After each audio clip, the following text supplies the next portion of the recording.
gente passou a gravar, colocar ali no YouTube. Pô, João, bem lembrado. Eu tô tão acostumado com o programa que no final das Você está contas acostumado eu mesmo. falo, pô, não vai gravar? Como é que Cara faz isso? profissional. Está acostumado mesmo.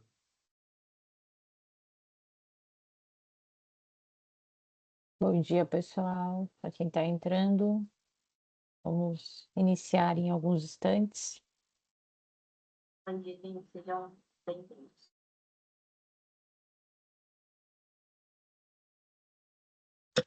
Fala pessoal, bom dia.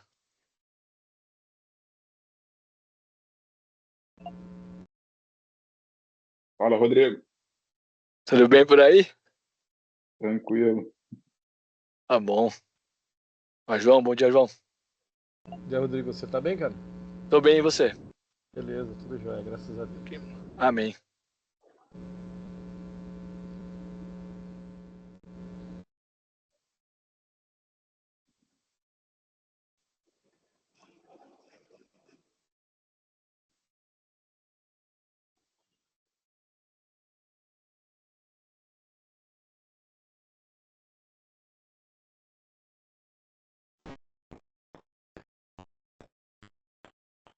Bom dia, pessoal que está chegando.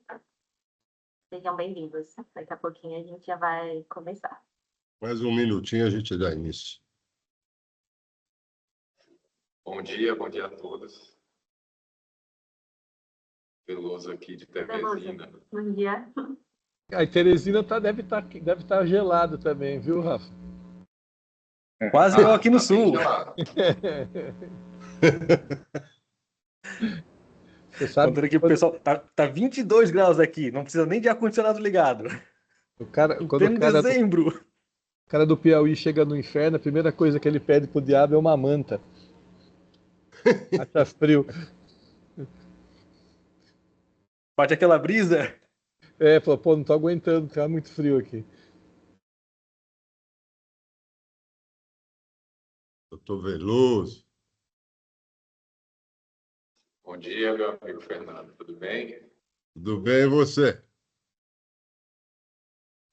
Tudo jóia. Por aqui estamos avançando, viu, Fernando? Tô vendo. Tô vendo. Gostei.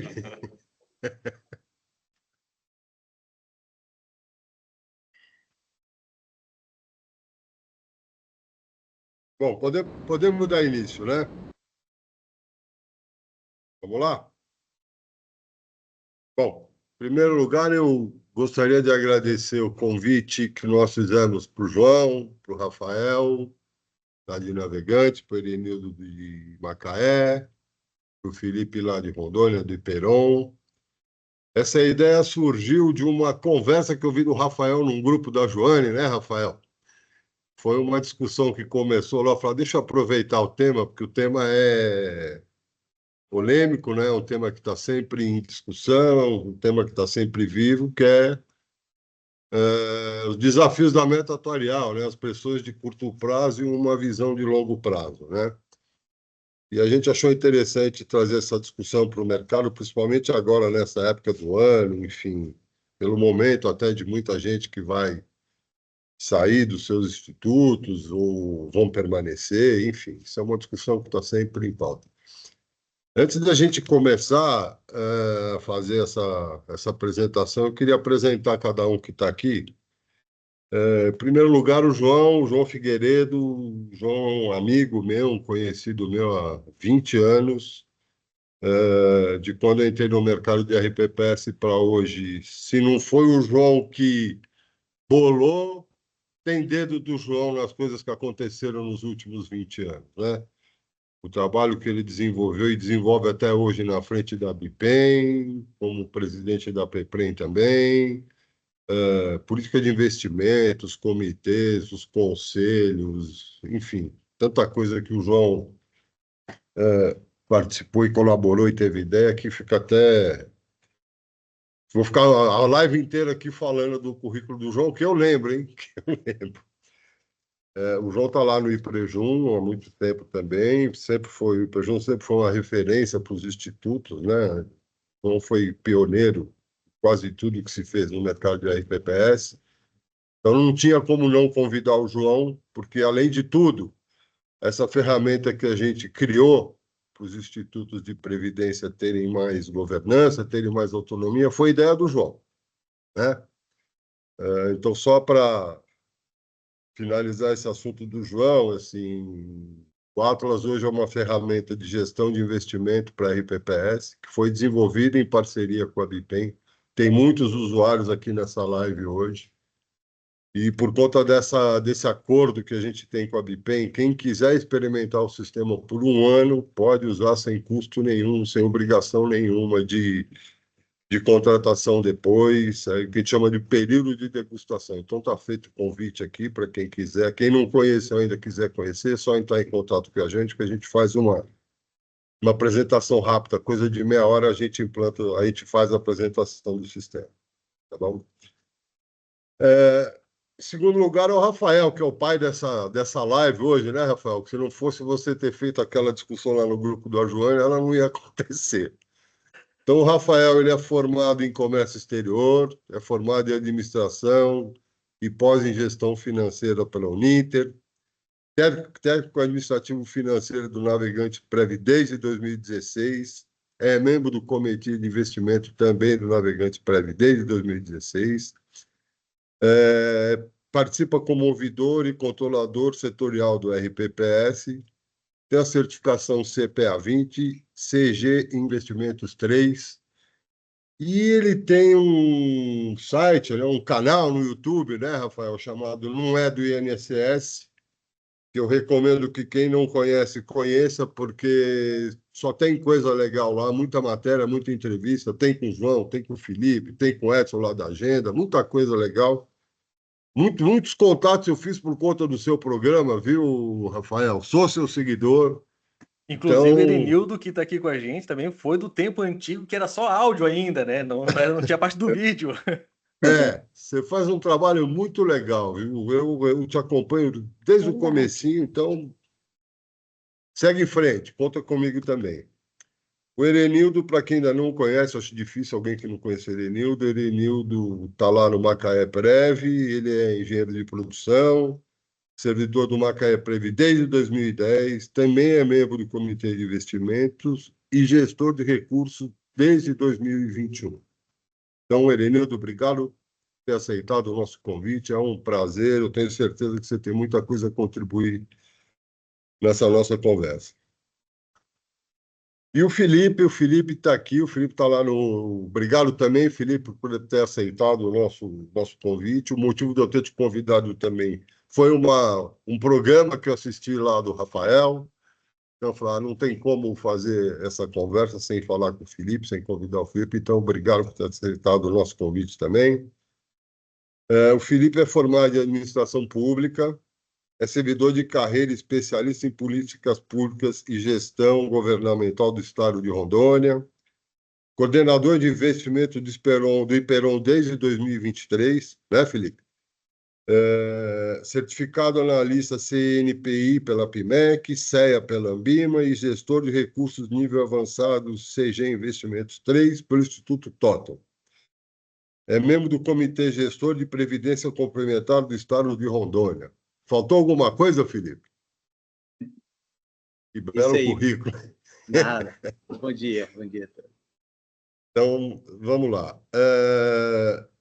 Eu gostaria de começar fazendo essa live, que cada um fizesse sua consideração inicial. João, o que você acha do tema? Eu tenho algumas coisas para perguntar depois, mas eu queria te ouvir antes. Vamos lá. Bom dia a todos. Eu queria agradecer o convite, deixar um abraço aí. A gente deve estar se falando muito pouco daqui até o final do ano, né? Estamos na reta final. Dizer que meta atuarial a gente tem um tratamento muito ruim do ponto de vista de estrutura, né? Porque a gente é obrigado a estar fechando o ano e às vezes os investimentos não estão maduros, então você fica às vezes preso em algumas situações porque você quer entregar o mandato e às vezes você não fica com o melhor investimento na carteira. Isso não é de agora, isso é de sempre, né? A gente tem essa falta de controle do ponto de vista de gestão. Então, quem está no dia a dia sabe que começa de outubro para frente, você começa a fazer conta, né? Deixa eu ver se falta muito, falta pouco, para que lado vai. O investimento acaba não sendo, às vezes, um investimento estratégico de longo prazo, um investimento para cumprir tabela. Isso você ganha no final do ano e perde o arranque do ano seguinte. Quer dizer, então, tem alguma coisa que a gente precisaria mudar. Aqui a gente já fez isso. O que a gente faz? A gente olha o longo prazo, certo? Porque o Instituto vai ter que reverter recurso no longo prazo. Se você ficar o tempo todo olhando curto prazo, você vai chegar uma hora que você não tem como mudar a carteira rápido. Alguns institutos têm muito recurso, o Erenildo passa por isso, o Felipe também passa por isso, né? Quando você tem um volume financeiro bastante alto, qualquer movimento para você fazer, você leva às vezes meses, né? Você às vezes não tem um produto no mercado, o mercado vira e te pega na contramão e você, às vezes, para fazer um resgate não dá tempo de fazer. Então, quanto maior é o volume financeiro que você tem no seu instituto, pior é a gestão do ponto de vista de curto prazo. Então, a gente fez uma opção aqui de alongar a carteira no que for possível. A gente está olhando, assim, a gente usa a LM aqui já tem acho que 6 anos, está indo para 7, acho que a gente foi um dos primeiros a usar. Existem teses novas sobre LDI, né, que está entrando no mercado americano, que talvez seja mais adaptado a esse tipo de estrutura que a gente tenha que fazer. É uma coisa que está chegando nova. Saiu uma matéria, acho que já tem uns 15 dias, numa revista americana muito especializada em investimentos. Talvez seja uma outra forma de olhar, porque a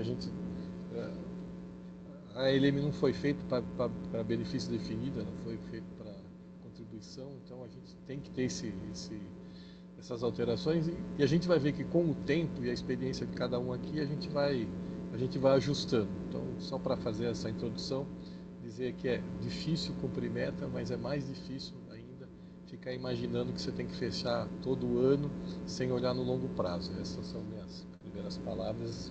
Deixar um abraço a todos. Vamos lá, Rafael, você que é o pai da discussão, vamos. Bom, primeiramente que eu só queria escrever um artigo, não era nada muito além disso, né? Não era sem pretensão nenhuma. Vai virar o livro. Nem me fala. A gente tem que servir para alguma coisa, nem que seja para mau exemplo, né? Então, pelo menos o artigo serviu aí para levantar essa discussão. E a parte de meta atuarial é realmente um desafio para a gente, porque são vários pratos que a gente tem para ficar rodando ao mesmo tempo, né? Um mercado que muda a qualquer pouco, contra uma prestação de contas que é de um ano, contra um mandato que é de alguns anos, contra uma meta atuarial de 30 e poucos anos que você começa a ter.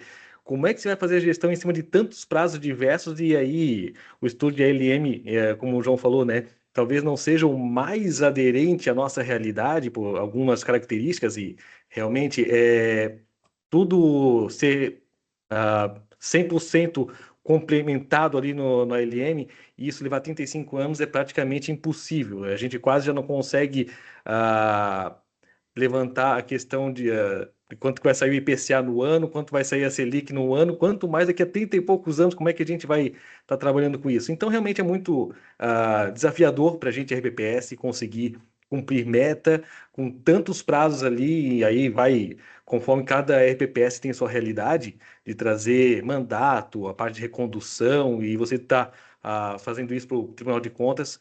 Esse talvez seja o nosso maior desafio e levando em conta que talvez a parte de atuária seja um tema dos menos falados ou menos discutidos entre os RPPS. Então, vale a pena aqui a gente abordar um pouco mais e conversar um pouquinho melhor sobre. Vamos lá, Edenildo. Uma vez. Bom dia, pessoal. Agradeço o convite aí para poder participar. O Rafael levantou essa discussão super válida, né? A gente tem essa pressão realmente de ter que entregar a meta todo ano, mas também se a gente parar para pensar um pouco, né, a meta de longo prazo, ela se faz com vários curtos prazos, né? Então, para a gente tentar, né, entregar uma meta de longo prazo, a gente precisa entregar no curto prazo ou ficar muito próximo, né? É difícil a gente ficar também muito para trás da meta ao longo dos anos e pensar que no longo prazo a gente vai conseguir entregar um resultado, né? Então, é uma discussão super válida, a gente tem, acho que vai ter vários pontos de vista diferentes aí, mas vamos tentar contribuir aqui com alguma coisa também.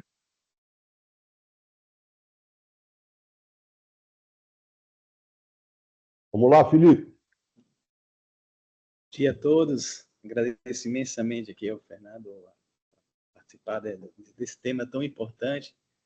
E a gente aqui tem trabalhado conscientizando, né, os gestores aqui do Estado a importância da meta atuarial para a sustentabilidade dos regimes de previdência, né? A conexão entre a meta atuarial e a solvência de longo prazo.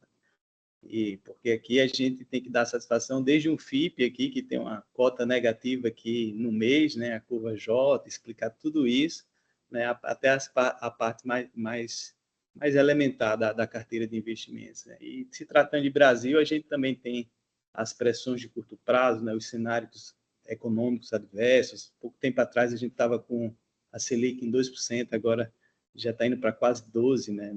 Quer dizer, vai para 12% agora, né? Todo mundo está dizendo no final do ano. Então, o cenário econômico muda muito rápido, né? E um RPPS grande aqui como o nosso, tem quase 6 bi, né, sob gestão, e está ainda em capitalização por causa de um plano que tem aqui anual, né, de aportes para equalizar esse déficit no longo prazo. Então, aqui entra no caixa do Instituto entre 700 milhões a 1 bi por ano, né?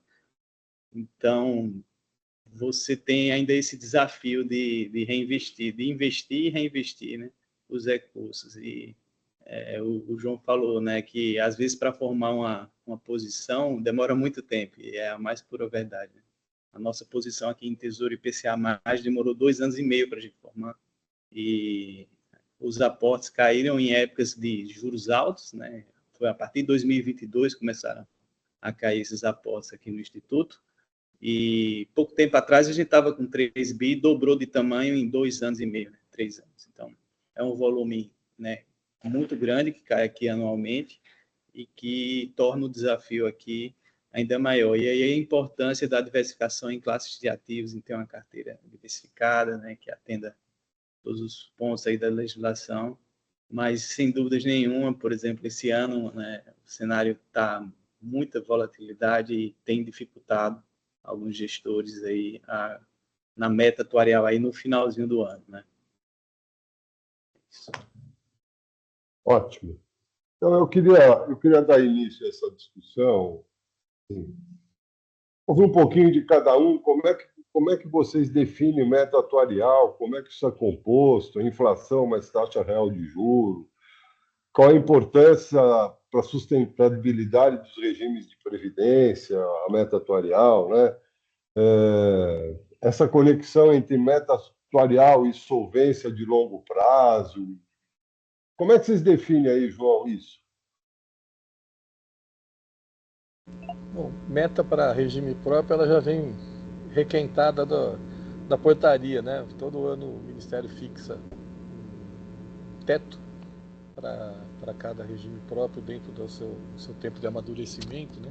Você vai lá, olha quantos anos você tem lá de média, de média dá 16, uns quebradinhos, você faz uma puxadinha na tabela lá, e aí você olha se você bateu meta nos últimos anos, você pode acrescentar 0,15 por ano batido meta, é uma novidade da portaria feita há alguns anos, até uma proposta da Bipem para fazer para dar um refresco para quem bater esse meta, né? Você consegue bater meta constantemente, você não precisa ficar preso no valor abaixo. O que acontece com essa conta, né? Primeiro quando o juros está caindo, você vai ter uma conta negativa contra você, porque você vai baixando a média dos últimos 5 anos, que é como é que eles fazem para descobrir essa meta aí, que é uma meta artificial, na verdade, tá? E aí você põe ou não o 0,15 por ano. Acontece que nos últimos anos nós tivemos dificuldade de bater meta por causa da época da Covid, né? Então você tem pouca gordura para fazer. O que a gente faz aqui em Jundiaí? A gente busca dentro do ALM qual seria a estrutura, e a gente busca dentro do cálculo atuarial também qual a estrutura que os profissionais verificam para que a gente pudesse conseguir bater a meta através do histórico e da carteira. Então, aqui você tá com uma certa folga sobre a meta estabelecida pelo histórico nos últimos anos. Se você fechar os últimos 8 anos aqui, com Covid e tudo, a gente está batendo a meta em 2,5% acima, né? Mesmo passando por todo esse período, a gente está entregando nos últimos 8 anos a meta do Instituto. Então, esse ano, o que a gente fez? A gente pegou a meta teto e colocou o 0,30 acima, porque a gente veio, ano passado a gente bateu a meta com quase 5% acima, então você tem um reflexo de uma carteira de título público que está dando uma gordura a mais. Então, ao contrário de alguns, a gente começou em 2018 a 2019, nós começamos a comprar título, né? Então, nossa média hoje é menor do que a média de quem comprou atualmente. Está sobrando algo em torno de 0,60 pela meta nova, que é 5,23 para o ano que vem. Mas mesmo assim, no longo prazo, a nossa carteira está bem alongada, né? No título público, no longo prazo tem uma folga suficiente para fazer isso daí. A gente compôs uma carteira de FIP bem interessante aqui, que está dando algo em torno de 16%. Então, tem essa estrutura, os investimentos no geral tem andado junto com a meta, tirando a bolsa esse ano aqui, que a bolsa no Brasil deu uma rateada. A gente até brinca que chega outubro, novembro, dezembro, acontece o milagre da multiplicação para pagar taxa de performance, né? E esse ano aqui, nem isso eles estão conseguindo fazer. Quem sabe eles dão uma acelerada agora, depois a gente passa janeiro e fevereiro sofrendo, né, Felipe? A gente até conversou disso assim, final do ano parece que tudo aconteceu de bem. Aí paga a taxa de performance para os gestores do fundo, aí a gente fica...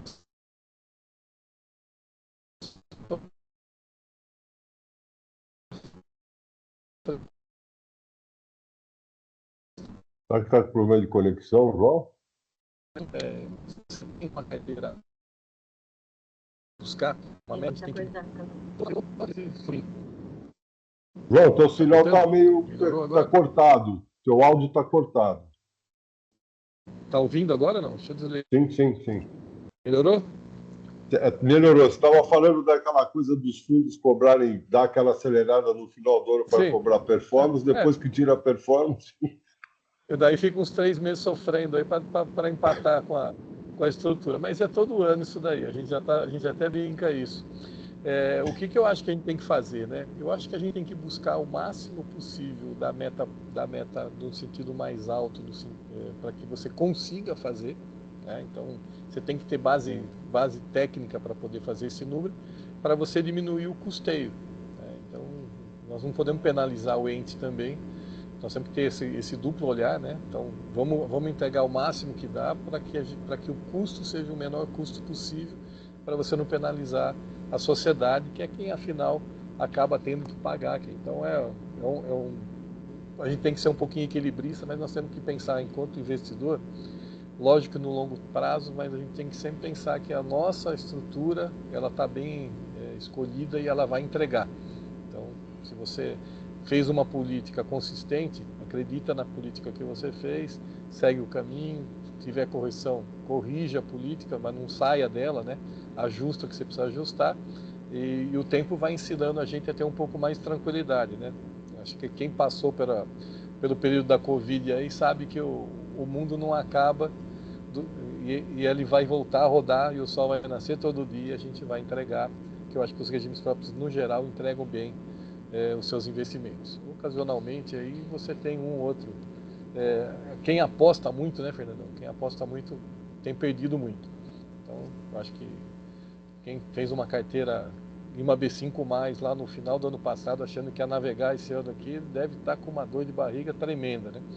Porque todo dia a carteira está perdendo. Quer dizer, você consegue não ficar no fundo achando que você vai ter um lucro. Então foi por risco, era mais fácil ter comprado papel, né? Encartera o papel e navega tranquilo, mas então toda vez que vai buscar uma oportunidade, quem buscou oportunidade esse ano comprando papel, marcando a mercado, também está sofrendo. Então não tem milagre. O grande milagre é que não tem milagre. Tá? Obrigado.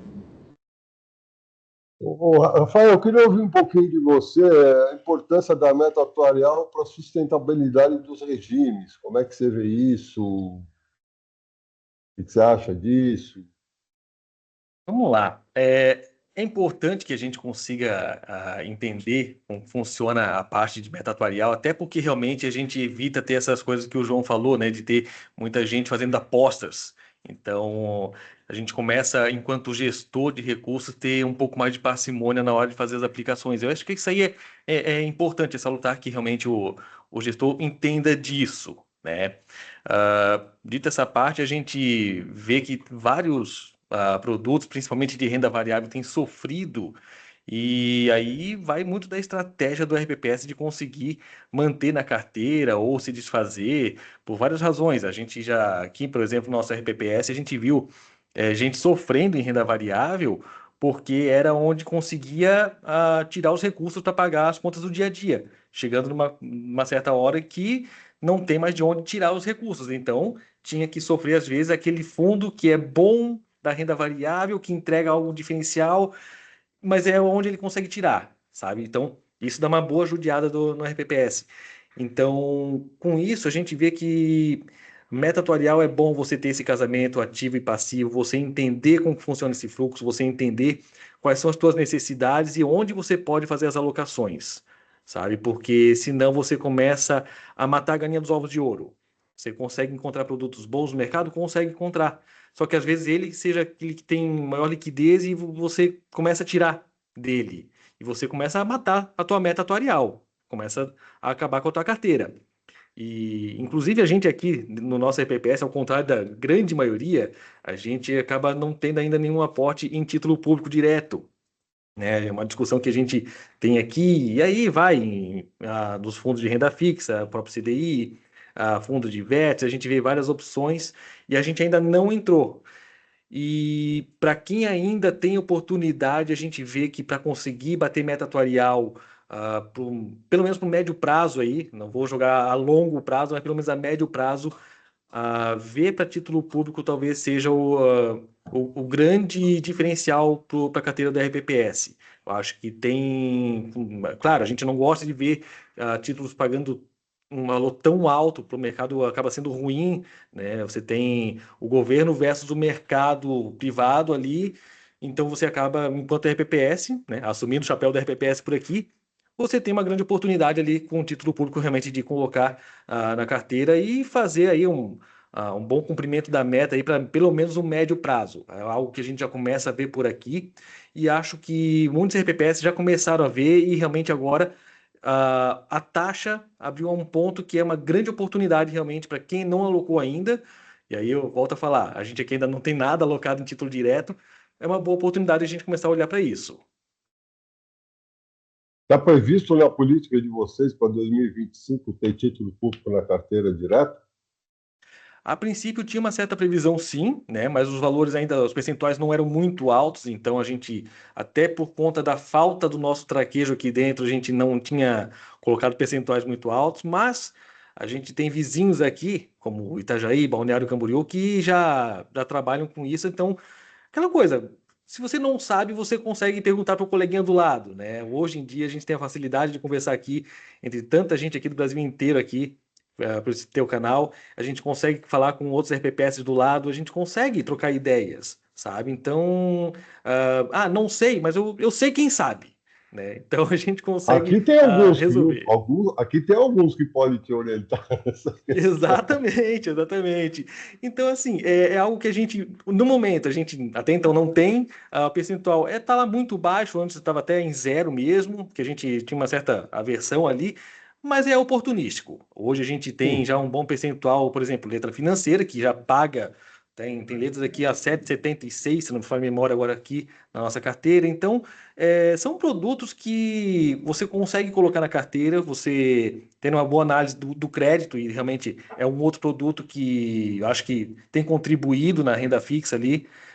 Você consegue colocar na carteira, você consegue olhar para a tua avaliação atuarial, o que você tem de obrigação e como você vai conseguir cumprir aquilo tudo. Eu acho que isso realmente cabe a cada um ver com carinho e, de novo, você entender melhor do que é a meta atuarial e como que é esse casamento de ativo e passivo. Importante para você conseguir fazer uma alocação que seja eficiente. Não é o retorno total, mas é aquele retorno que seja eficiente para você conseguir contribuir com aquilo que você. O RPPS é feito para isso, pagar benefícios. Então você tem que entregar os benefícios ali em dia. É isso que você precisa de momento, né? Claro, você conseguir um excesso de retorno é bom? Claro que é bom. Você consegue ter uma vida tranquila lá na frente, mas a missão primeira de conseguir pagar as contas do dia a dia no médio prazo, ali você já consegue fazer dessa forma. Vou aproveitar essa tua fala, Rafael, perguntar para ele, Nildo. Como é que ele vê essa conexão entre meta atuarial e solvência? Não vou falar nem no longo prazo, mas no médio prazo. Como é que você enxerga isso? Como é que você monta a sua carteira? Como é que você calcula a sua meta? Como é que você formula a sua política? Bom, Fernandão, a meta a gente formula em linha com o que o João falou, né? A portaria já dá a meta para a gente, né? Então, baseado lá no cálculo atuarial, a gente vê a quantidade de anos, né? E acha na tabela a meta. Para o ano que vem, a meta do Macaé Prévia vai ser IPCA mais 5,14, né? A gente está usando 0,30 ali, né? Acrescentando dos anos que a gente bateu a meta dos últimos 5. Então, vai ficar um pouquinho maior do que esse ano agora de 2024, né? Para o ano que vem, que eu tenho olhado muito, né? E aí, fazendo uma continha de padaria aqui, realmente, a gente vai ter uma meta de IPCA mais 5,14, né? Se a gente colocar ali, chutar a inflação como 5, né? O foco está um pouquinho menos, se a gente colocar a inflação como 5, mais os 5,14, a continha de padaria 10 e 14 ali de meta atuarial. Vamos colocar 10,5 para ter uma folga.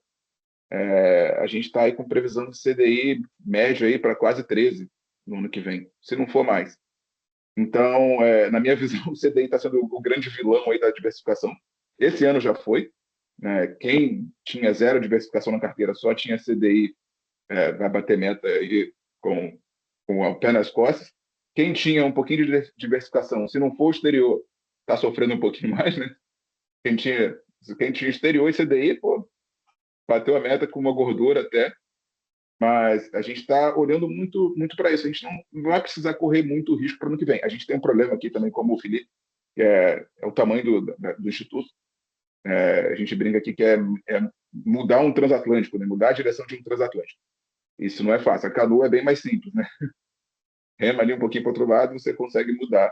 A gente tem essa dificuldade. Então, a gente, ao longo dos últimos 2 anos, a gente fez uma boa alocação em títulos públicos, né? Seguindo o nosso estudo GLM. Então, a gente está ali, né, com o prazo casado mais ou menos das obrigações que a gente tem.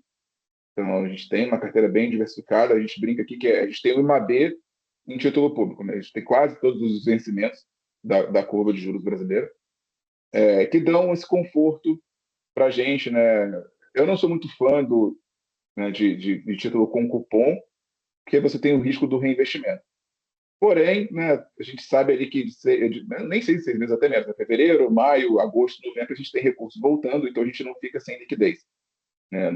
Aqui, até por conta do que o Rafael falou, que o nosso objetivo é pagar benefício, né? Então a gente precisa ter recurso para pagar benefício. Então, combinando aí uma carteira de título público, a gente está com mais de 50% da nossa carteira em título público, marcado na curva, que dá essa tranquilidade, uma boa alocação em CDI, não é algo que eu gosto muito de fazer, né? Parece que você não está fazendo nada, né? É igual o goleiro parado no pênalti, né? O goleiro ficar parado, ele pegaria a maioria dos pênaltis, mas ele quer se mexer. A gente tem um pouco disso também, mas a gente está nessa linha, né? Bastante CDI. A gente tem uma posição ainda de investimento no exterior, porque não dá para abrir mão, né? Apesar de eu achar que está um pouco esticado lá fora já, mas não dá para abrir mão dessa diversificação, de ter um pouquinho de mais da forte na carteira. A gente continua com uma alocação em bolsa pequena, né? A gente está olhando aí para o ano que vem de manter a nossa posição, a gente não está visando aumentar agora, até por conta do cenário, não está ajudando muito, né? Acho que jogou um pouquinho contra esse ano, mas a gente não acha que é para zerar a bolsa, né? É algo que a gente também não tenta fazer, o market time, a gente não consegue acertar os movimentos, né? No ano passado, o João até falou, né? Outubro, novembro e dezembro, a bolsa disparou e não avisa, né? Então, a gente nunca sabe quando vai voltar, então é importante a importância de ter. É tentar equilibrar os vários pratinhos ali dentro da resolução, e encontrar uma diversificação que dê para a gente, né, ficar ali todo ano brigando pela meta, mas também, né, sem deixar de olhar para o longo prazo, o tempo de maturação dos investimentos. Né? Eu não vou olhar para o investimento em bolsa para entregar retorno em 2, 3 meses, no mínimo 5 anos, né, para esse investimento maturar. Então, é tentar equilibrar isso tudo para ficar sempre perto da meta, mas realmente sem deixar de olhar para o longo prazo, que é o importante para a gente. Felipe, eu vou aproveitar que o Erenildo falou de cenário econômico. Como é que vocês administram essas pressões de curto prazo, cenário econômico adverso, juros, inflação, instabilidade cambial, impactos de crises econômicas, políticas, uma carteira de longo prazo? Como é que é essa equação do curto prazo com o longo prazo? Como é que monta a estratégia em cima disso? É a pergunta do milhão, né? Mas ela está sempre na cabeça de todo mundo, essa pergunta, né? É legal, Fernando. Antes de responder, eu só queria também parabenizar os colegas aí, fazer um adendo aqui. Aqui a nossa meta ano que vem também vai ficar vai ficar 5,19, né? A gente está usando 0,30 também, com uma duração do passivo aqui é de 15 anos no Imperon, né? O Ministério dá lá a tabelazinha, 4,89 é a meta do juro real, com 0,30 dá 5,19. E a gente usou, agora falando já do cenário econômico, né? Eu acho que o trabalho do gestor, né, de recursos está principalmente em tentar conseguir essa meta atuarial todo ano, sendo exposto ao menor risco possível de mercado. Né? Assim, a gente sabe que o objetivo de um RPPS não é alcançar a máxima rentabilidade, definitivamente. Né? A gente deixa isso para as instituições financeiras, né? Para outro tipo de instituições. Né? A gente quer honrar os nossos compromissos, né? O nosso passivo atuarial. E para isso existe a meta, né? Que é para você conseguir todo ano alcançar aquele juro real para fazer frente às suas obrigações. Né? A gente, como o Instituto aqui, eu falei, né? Tem aqui um plano para financiar esse déficit atuarial, que atualmente é de 13 bi, o nosso déficit aqui. Né? Então, os poderes, eles fizeram uma espécie de vaquinha, né? Cada um tem sua cota e deposita aqui todo ano, né? E entra um volume, né, grande de recursos. Então, a gente aproveitou essa entrada de recursos e tendo em vista que esses recursos também a gente nem poderia, né, pagar folha com esses recursos de aposta, porque precisa ser investido no mínimo por 5 anos, né, no mercado financeiro. Inclusive, os rendimentos provenientes dos apostas também você não pode usar para pagar os benefícios previdenciários durante 5 anos, né?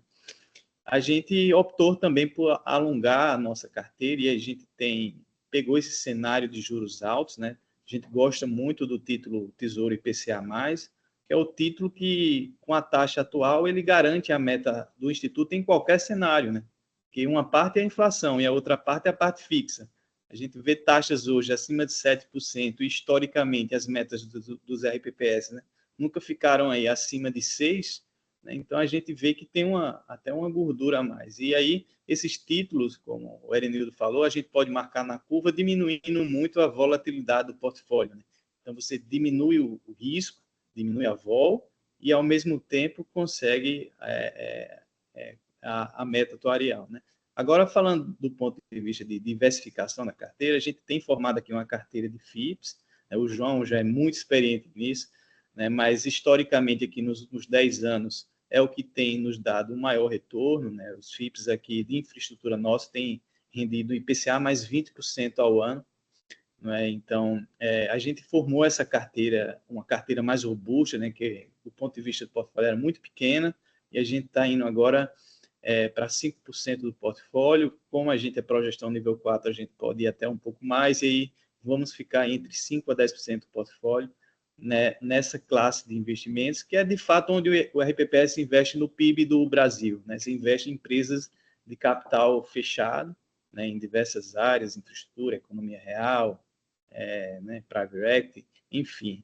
É uma parte que está muito aderente aos objetivos do RPPS, porque também é uma visão de longo prazo. Né? Esses investimentos duram em média 10 anos, São 5 anos investindo, depois 5 anos vendendo as suas participações, né? A gente gosta muito desse segmento também. A gente tem uma alocação aqui em bolsa de 7% do portfólio, né, que tem dado trabalho, assim, a carteira estava até muito acima da meta, assim, até a metade do ano ali, aí depois a gente foi perdendo a gordurazinha, agora a gente está um pouco acima só da meta, mas a bolsa tem roubado um pouco da gordura, né, acima, mas realmente é uma preocupação de curto prazo. Eu acho que olhando para o longo prazo, as coisas vão se ajustar. A nossa posição no exterior, a gente foi reduzindo, né, à medida que as bolsas lá fora foram batendo esses topos históricos, e mês passado a gente reduziu ainda mais, então migramos um pouco para a renda fixa lá fora, no exterior, né, para pegar um possível fechamento da curva de juros lá fora em fundos sem exposição cambial, que é redeado, né? E aí a gente também fez uma pequena posição nesse sentido, e é isso, a carteira aqui ela tem caminhado bem, né, nos últimos 2 anos. Teve a pandemia, que foi um cenário geral, né, os RPPS não conseguiram bater meta em 2020, 2021 e alguns em 22 também, como é o nosso caso aqui, mas aí acredito agora que, como a gente formou essa posição robusta, né, em Tesouro IPCA+, 60% da carteira está nessa espécie de título, e a gente tem vencimentos, né, em todos os versos praticamente da curva de juros, porque aqui é um RPPS que a gente não vai precisar desses recursos, né, no curto prazo. A gente tem essa opção de investir para o longo prazo sem precisar desses recursos agora. Rondônia é um estado ainda, né, tempo de vida médio, aí tem muita gente jovem que entrou ainda no plano, né? Então a gente pode ter essa visão. O que dá trabalho aqui é você justificar, né, os conselhos, a Tribunal de Contas, né, uma cota negativa num mês ali, um FIP deu menos 15, aí os caras batem na porta aqui. Que foi isso, rapaz? Você pensa, não, ó, no ano tá muito bom, nem tem, no ano ele tá entregando, né, 100% de retorno. O cara quer saber no mês ali o que foi que aconteceu, né? Tem esse trabalho, mas acredito que aos poucos essa consciência vai entrando nos órgãos de fiscalização também, né, à medida que a gente vai entregando os resultados. Como a carteira agora está 70% na curva, além dos 60% de título público, a gente tem 10% em letras financeiras, que a gente marcou também na curva de banco de segmento S1, né? E a gente conseguiu, na época, uma taxa muito alta, acima de 8%, e aí tem ajudado também bastante a ter esse colchão, né, para fazer frente às obrigações e, ao mesmo tempo, diminuir muito a volatilidade e o risco do portfólio. Então, isso, é uma busca incansável na melhora da relação risco versus retorno. Então, aqui a gente não sossega enquanto não deixar a carteira ali muito próximo da fronteira eficiente, né, dos estudos da LN. João, vou aproveitar que o Felipe falou. Nós já vimos nesses pelo menos 20 anos que eu estou no mercado de RPPS, juro baixo, bolsa em alta, ou seja, para entrar já num nível muito elevado. Eu queria que você falasse um pouquinho, que eu sei que você defende muito essa, e o mercado sabe disso, né? A importância da diversificação em momentos que um FIP foi o responsável por um instituto bater meta, quando o juro real era negativo, quando a bolsa já tinha subido muito, ou os investimentos no exterior. Eu queria que você percorresse um pouco esse tema da diversificação. Se a gente olha muito curto prazo hoje, foi o que o Leandro falou, está fácil. Vou buscar um título lá, marco na curva, fico sentado no CDI e fico surfando a onda. Mas e lá na frente acontece o quê? Nós já vimos o ano de não bater meta, algumas vezes. Então, eu queria que você falasse um pouquinho dessa coisa de diversificar, da visão de médio e longo prazo, o porquê da diversificação, né? Bom, vou contar um pouco de história para vocês aí, porque a gente é mais velho e já passou por tudo, né? Então, comecinho dos anos 2000, 2003, 2004, 2005, você tinha um CDI tão mais alto do que a meta que você punha no CDI, a gente brincava que era pôr no CDI para a praia, né? Às vezes você batia 2 anos e meio de meta no CDI, para vocês terem uma ideia de como foi fazendo. Isso foi fechando com o tempo, tá? Até que em 2009 apareceram os fundos IMA na resolução, né? Nessa época você comprava papel, eu cheguei a comprar papel aqui a 8,25, gente, certo? E era comum, tá? Então, 8,25, 8,10, só que o que você quisesse, se você quisesse encher a sua carteira, você fazia, mas na época não tinha nem estrutura de LM, ninguém fazia nada de diferente. Quando chegou em 2009, que você foi baixando a diferença entre meta e CDI, então entraram os fundos IMA. Quando entraram os fundos IMA, todo mundo achou que era uma loucura, porque só tinham 6 fundos IMA no mercado. Tá? A gente daí tinha 2. Tinha um do BTG e tinha, acho que se não me engano era do Itaú. Aí virou a coqueluche da época e os fundos IMA bateram muito meta durante os 3 primeiros anos, porque houve um fechamento de juros significativo, né? Então você não tinha mais espaço no CDI, mas você fechou. Então a partir daí é que você começa a ter a questão da diversificação, porque você antes batia com renda fixa risco zero, né? Você comprava, não precisava nem comprar papel, mas tinha, e não era comum comprar papel, você ia nos eventos dos regimes próprios, não existia corretora, né? Começaram a aparecer nessa época, e a gente teve muito problema com título, tá? Teve muita gente que comprou a 9 e marcou a 6, teve muito escândalo, né, dessa situação, e teve escândalo também na época com crédito. Crédito sempre foi uma questão, tem que ter um olhar muito grande quando você está em regime próprio, tá? Os grandes problemas do regime próprio, começo dos anos 2010, até 2013, foram FIPs que não existiam, né? O ativo que a gente brincava que era tão ruim que podia até dar certo, né? E crédito, tá? Ou via FDIC, ou via crédito, fundo de crédito mesmo. Então, deu uma mexida significativa. A gente teve mais de 100 fundos que foram chamados fundos podres, né? Isso atingiu na época quase 12, 13% do patrimônio dos regimes próprios. A gente tem ainda até hoje esse problema. Então, um pouco da história da diversificação, ela vem da história dos fracassos também, né? Você começa a entender que se você não tiver muito cuidado na escolha do ativo, né, você tem um problema de que ele não vai durar para sempre, que é o caso do DI hoje. Você coloca uma carteira hoje do DI, pesa muito no DI, perde a oportunidade de entrar em fundos que vão amadurecer com o tempo. Então você garante meta 2 anos e garante que não vai bater meta nos próximos 4. Então, eu acho que a diversificação é exatamente isso. É um olhar mais longo para os seus ativos e uma carteira equilibrada, onde o risco da carteira, tá, ela vai ficar mais baixo. Como é que a gente trabalha aqui? A gente tem meta de risco para cada artigo da resolução. Então, renda fixa nós temos um limite de risco, renda variável, Brasil nós temos um limite de risco, estruturados nós temos um limite de risco. Então a gente faz isso e um risco geral da carteira. Então você consegue fazer isso. A gente trabalha mais ou menos com orçamento de risco em torno de 60% do que está na nossa política. Então a gente consegue fazer essa diversificação. E a nossa carteira hoje está virando em torno de 1,30, 1,35, que é a carteira completa quando você pega. Quando você investe nos fundos no exterior e também em estruturados, então o descorrelacionamento é muito grande, então você consegue ficar com a estrutura mais clara, né, quando você faz isso. Quando você faz só título público e bolsa brasileira, você está contaminado, porque bolsa brasileira vai dar descorrelação, não é pequeniníssimo, né? Então, quando você tem vários ativos ao mesmo tempo, a gente brinca que um puxa o outro, né? Se você naquela fase está indo mal, o ativo X, ele puxa a carteira para o outro, né? E o que a gente tem que tomar cuidado nessa história é para não querer ser o ganhador, né? Eu vou colocar a minha carteira tudo para tal coisa porque eu vou conseguir fazer isso. Então, cada um faz uma escolha.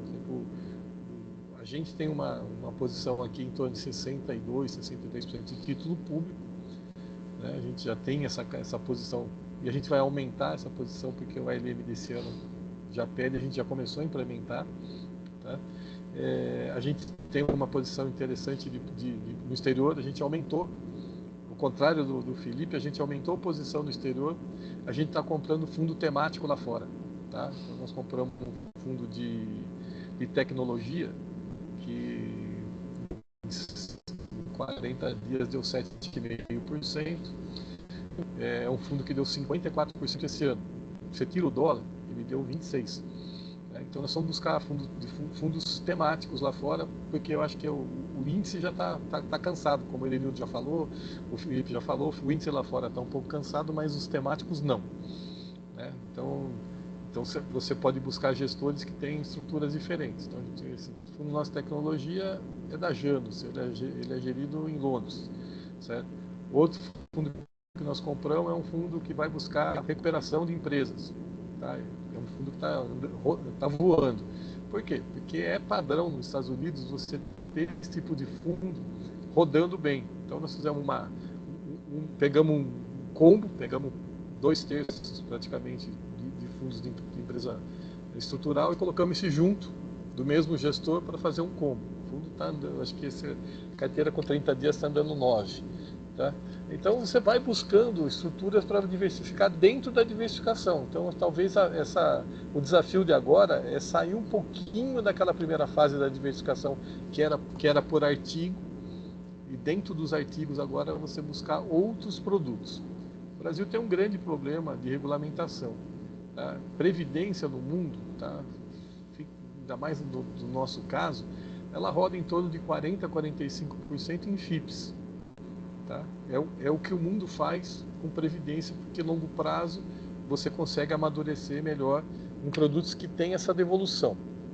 A gente tem aqui, como já foi dito, uma concorrência desleal, entre aspas, para o mercado de gestão de ativos mais sofisticados, com o próprio juros que o governo paga. Então você fica preso ali. A gente não tem aqui, por exemplo, nenhuma letra financeira. A gente fez uma outra opção. A gente foi para a FIP. Para ficar em 10 anos, eu fico no FIP e eu abro mão de 7,5 com risco de algo em torno de 4. Tá? E a gente está conseguindo 16 com risco de 5,5. Então é uma opção.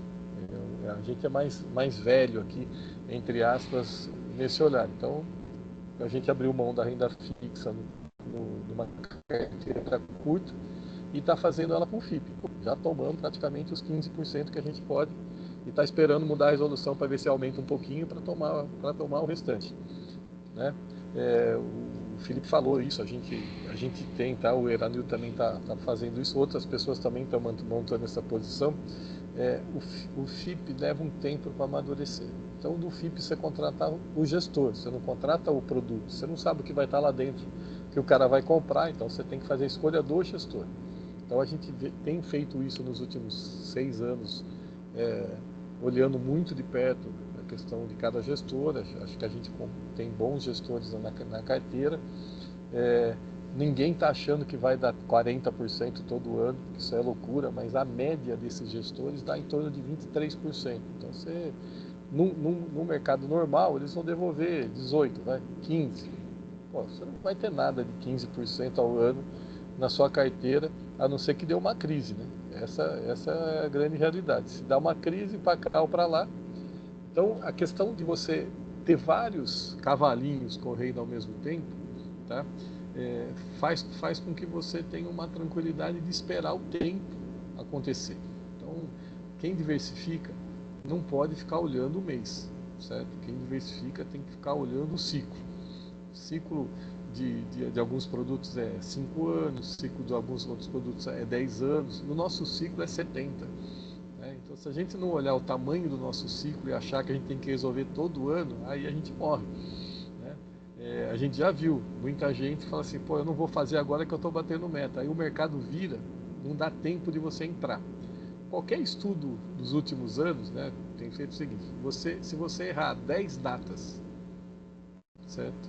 Em qualquer ativo de risco mais alto, você perde o ativo inteiro. Então, se você imaginar que você vai acertar o olho da mosca, certo? Na verdade, você vai errar a bunda do elefante. Então, o que é a grande sacada dessa história?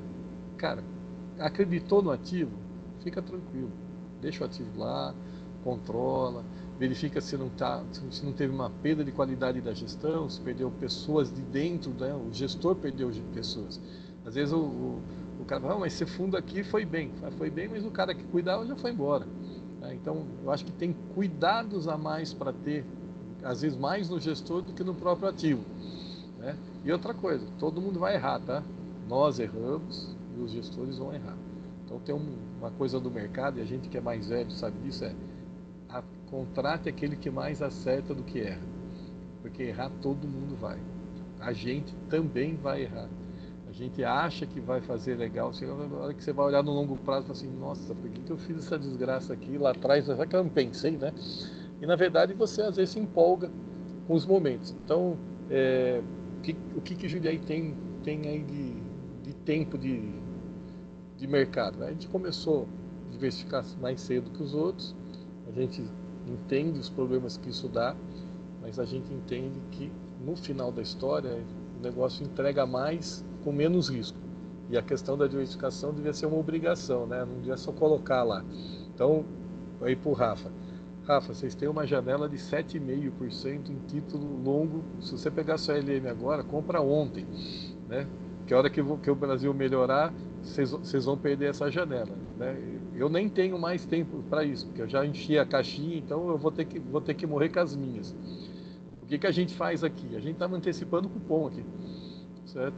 E foi o que o Felipe disse, certo? Pô, o cupom vai pagar, eu não sei se vou reinvestir, cara. Nós estamos com 3 anos de cupom já dentro da carteira. Quer dizer, eu já antecipei o cupom numa margem alta, então daqui 4 anos alguém que estiver sentado aqui vai ter que resolver o problema. Até 4 anos nós já resolvemos. Então, diversificação é tudo em investimento. Investimento institucional, a gente é mais ainda. Né? Pô, o mercado está ruim agora. Tá bom, põe pouco. Tá? Que hora que virar, você leva. Agora, ficar pulando para cá, pode ter uma certeza, você vai errar todas. Né? A gente já viu isso daí. Pô, o cara ficou lá, deu dinheiro. Esse fundo já deu o que tinha que dar. Ontem eu conversei com um amigo meu que ele comprou Nvidia a 40 e vendeu a 80, porque achou que já tinha dobrado. Tá 150, tá?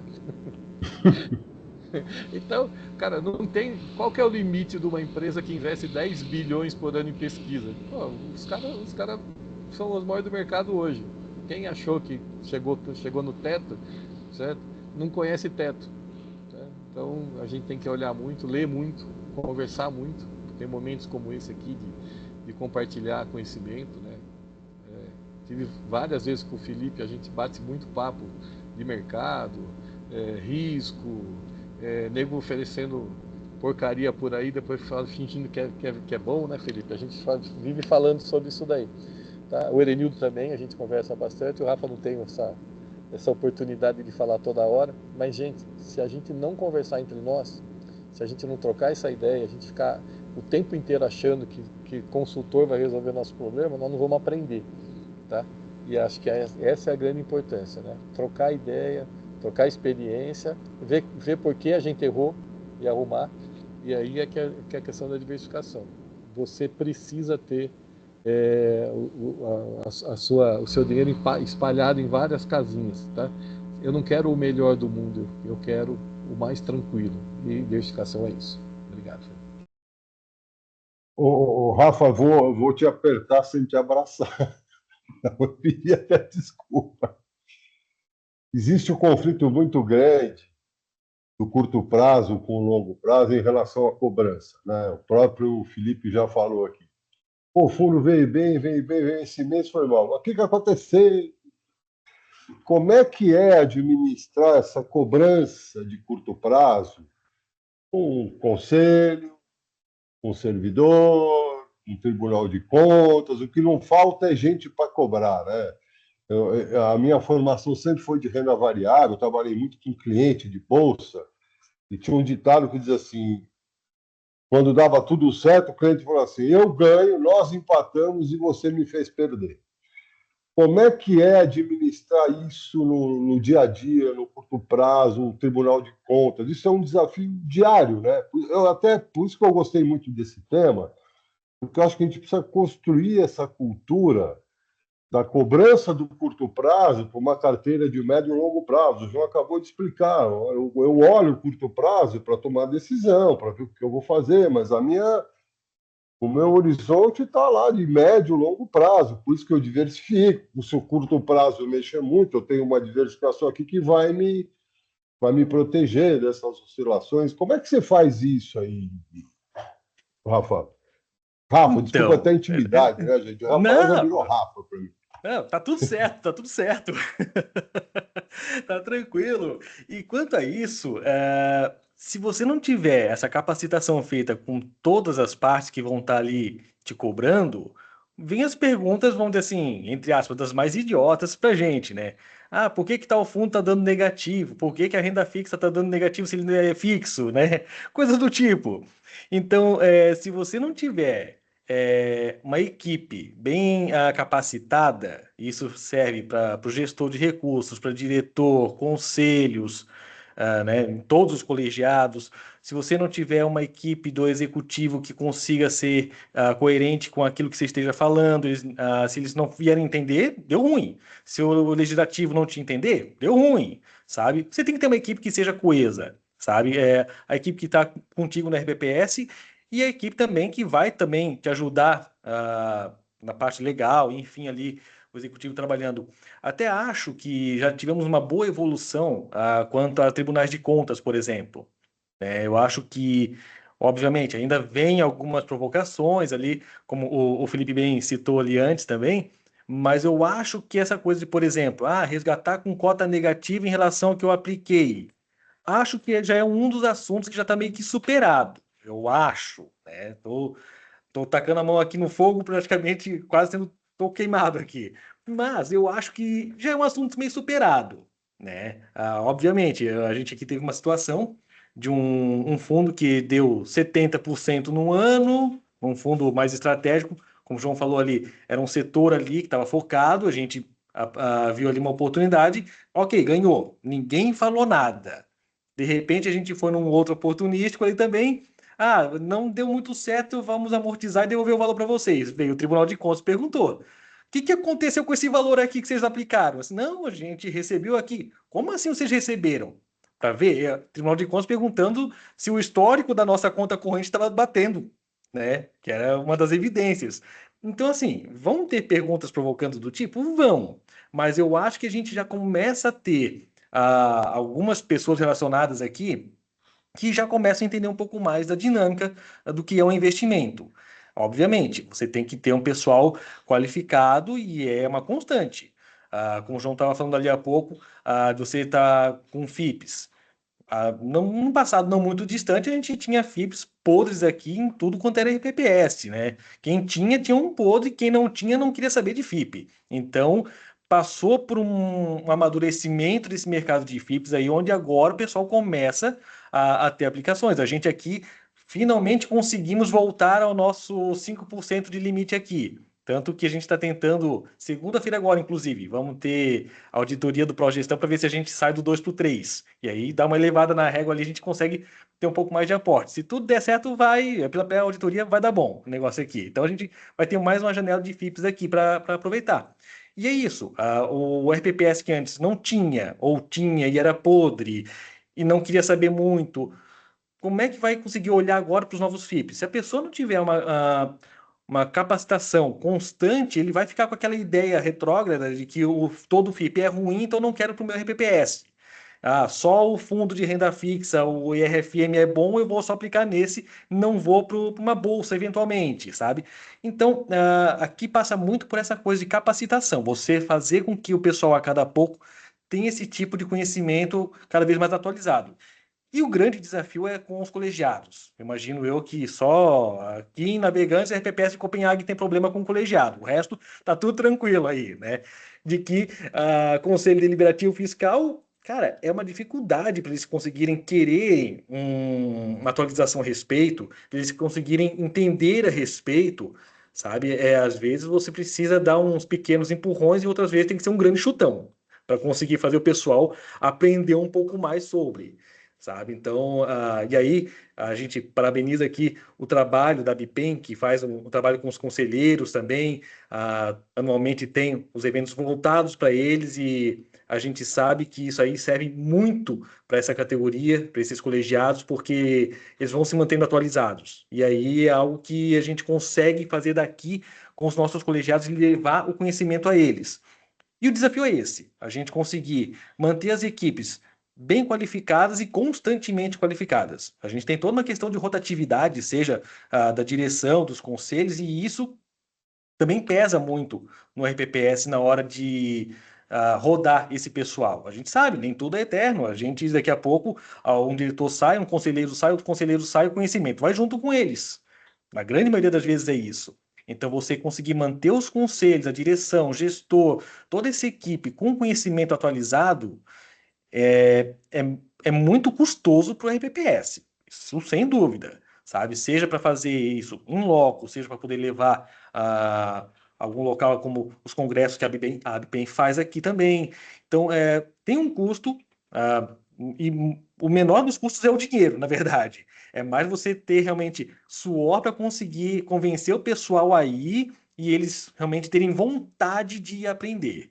Então, se não for desse jeito, o RPPS vai dar murro em ponta de faca, vai conseguir entregar ali as lâminas de fundos bons, boas oportunidades, e o pessoal vai olhar, não, mas eu acho melhor aquele outro, sabe? Então, é difícil, é duro, a gente vai levar mais não do que sim, mas aos poucos a gente vai conseguir modificar essa mentalidade que tem nos conselhos, principalmente. Elenildo, como é que é aí no Rio de Janeiro? Como é que o Tribunal de Contas vê? Tem muita cobrança, não só o tribunal, tem muita cobrança, o servidor, o conselho, o sindicato, que não falta gente para cobrar, né? Cobrança sempre tem, né? O Tribunal de Contas aqui do Rio é um pouquinho mais complicado, né? Até essa questão de resgate de fundo com cota negativa. Aqui é um pouco mais complicado, muita gente já recebeu notificação por conta disso, né? Então, historicamente, o pessoal tem receio de fazer esse tipo de resgate. Se puder evitar, a gente evita. Aqui a gente não chegou ainda a resgatar nenhum fundo com cota negativa, porque a gente entende qual é a visão do tribunal, né? Eles já falaram com a gente, beleza, você resgatou um fundo com cota negativa, eu queria saber para onde o dinheiro foi. E aí depois eu vou ver. Então, é muito complexo, né, você fazer isso.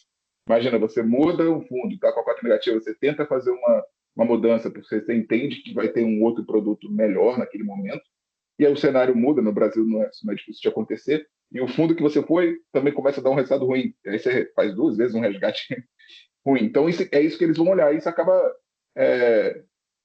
limitando um pouco essa possibilidade da gente fazer mudança. Então, a gente acaba evitando um pouco. Agora, a gente tem, lógico, tem cobrança de conselho, comitê, nosso sindicato aqui, metade dele, né? Metade do nosso comitê, pela lei do município, são servidores indicados pelo sindicato. Então, eles estão participando da decisão. E a gente acaba envolvendo bastante eles nisso tudo. A gente se reúne muito, então, tanto comitê quanto conselhos, a gente está sempre reunido, e isso acaba inserindo eles no processo, deixa eles um pouco mais confiantes do que a gente está fazendo também. Então, acho que se precisa acontecer essa relação de confiança entre o gestor de recursos e os membros de conselho e comitê. Se não tiver, né, você vai chegar com uma ideia e não vai passar nunca. É um pouco mais complicado. E a gente tem, sim, ainda uma dificuldade, né? A gente está de uma situação aqui de uma lei que nos proibia de fazer investimento em qualquer coisa. A gente só podia fazer, até ano passado, banco público. Era uma lei, depois desse período mais negro que teve aí 2010 a 13, né? Onde esses ativos deram muito problema. A gente tem um ativo aqui, a gente carrega, né? Um fundo estressado desse aí, um FDIC, mas isso deu uma alergia, uma aversão a qualquer tipo de investimento diferente no pessoal daqui, né? Então, foi feita essa lei na época, ficou mais de 10 anos a lei rodando, e a gente está ainda caminhando, né? Então, demora um tempo, levou 10 anos para trocar a lei, né? Então, leva um tempo ainda para o pessoal ter confiança para fazer investimentos. A gente analisou bastante FIP, né? A gente teve uma safra aí vindo do ano passado para cá, né? Bons gestores, inclusive, né? Lançando FIPs. A gente fez reunião com vários, alguns vieram aqui em Macaé. A gente tem aqui, né, em Macaé um ativo de um FIP, que alguns talvez tenham, né? Um FIP lá do Pátria, que construiu aqui uma termoelétrica. Inclusive, a gente participou da inauguração da termoelétrica aqui em Macaé, né? Então, a gente vê, de fato, o ativo rodando, né? Toda vez que alguém estiver chegando em Macaé, passar pela BR-101, vai dar de cara com essa termoelétrica. A gente, quando está saindo para participar dos congressos, a gente passa por ela. É um ativo de um FIP. Alguns, talvez, aqui investam nesse fundo, né? E está rodando. A gente ainda tem um pouquinho dessa dificuldade de convencer conselhos e comitê a alocar, mas está caminhando, né? O pessoal já teve uma abertura que foi de aceitar ouvir, né? Já tem um espacinho ali previsto na política para o próximo ano. Então, é uma construção de longo prazo, né? A gente vai tentando, aos poucos, né, inserir esses novos ativos, novos aqui para a gente, né, no caso, trazer essas novas possibilidades de diversificação. E, enquanto isso, a gente vai fazendo, né, o máximo possível com o que a gente tem à disposição, né, com as gestoras que a gente trabalha. A gente vai tentando tirar ali, né, um melzinho para poder entregar o resultado, né? A gente vai fazendo o que dá, realmente, com as possibilidades que a gente tem. Mas sempre vai, tem o que o João falou, a gente sempre vai errar, né? Tem jeito. O importante é errar pequeno, né? Se errar pequeno e acertar, né, o máximo possível. A gente vai tentando equilibrar isso daí. Algumas oportunidades que vão aparecendo, a gente tenta aproveitar, né? A gente tem uma previsão na política de fazer algumas alocações mais táticas, né? O mercado no Brasil muda muito, a gente tem uma estratégia de longo prazo, mas o mercado muda muito, então às vezes a gente, o juro começou a cair, a gente consegue aumentar um pouquinho a exposição em ativo que se beneficia de queda de juros. Ou o CDI está muito alto agora, a gente consegue aumentar um pouquinho a exposição no CDI, o exterior subiu demais, a gente reduz um pouquinho a exposição, vai trocando, vai fazendo esses rebalanceamentos mais táticos para tentar deixar a carteira equilibrada no longo prazo. A gente vai, e isso sempre com participação do comitê e do conselho, então tem a cobrança, mas um pouco menor, porque eles estão participando dos processos sempre. E aí, no Iperon, Felipe, como é que é no Iperon? Como é que vocês lidam com isso? O tribunal, as cobranças, os conselhos, enfim. O Iperon ele tem investido, né, muito aqui no plano de ação de capacitação dos conselhos, né, de todo o seu quadro de servidores. Aqui todo mundo aqui está basicamente tirando essas certificações, né, próprias para regime próprio de previdência, o que tem ajudado bastante também na percepção aqui de como andam, né, os investimentos. O Tribunal de Contas também tem capacitado a equipe deles lá técnica e a gente tem discussões aqui que já são passivas, né? Inclusive a parte de realizar o fundo com cota negativa, eles já entendem isso, né? E é um investimento também em viagens para congressos, né, dos conselheiros aqui. Os conselhos daqui, eles têm essa reserva no orçamento aqui do Instituto para ir aos congressos da ABPEM, da PEPREM, e aí também é um ambiente, né, muito favorável à capacitação, né, e graças a Deus a gente tem caminhado a passos firmes em relação a isso, né. A gente tem andado bastante aí hoje a carteira de investimentos, com certeza, ela é vista de outra forma, né, depois das capacitações. Eu vou dizer que eu fico triste de ainda ouvir que muita gente carrega um fundo ruim na carteira, que está performando mal durante um período mais longo, e na minha cabeça já era para ter saído, porque você só vai saber se o investimento é bom no decorrer da sua aplicação nele, né? E por isso que tem que estar toda hora revendo política, o cenário muda a qualquer momento. Olha, quando eu fiz, tinha esse cenário, aconteceu isso, não vou ficar apostando em um cavalo ruim. Vou buscar outra alternativa. E mesmo que essa alternativa, numa nova mudança de cenário, ela também seja ruim, que a gente consiga justificar, né? Olha, eu fiz isso aqui. Quando eu fiz esse investimento, foi por conta disso, está aqui aprovado no meu comitê, está aqui todo o estudo que nós fizemos.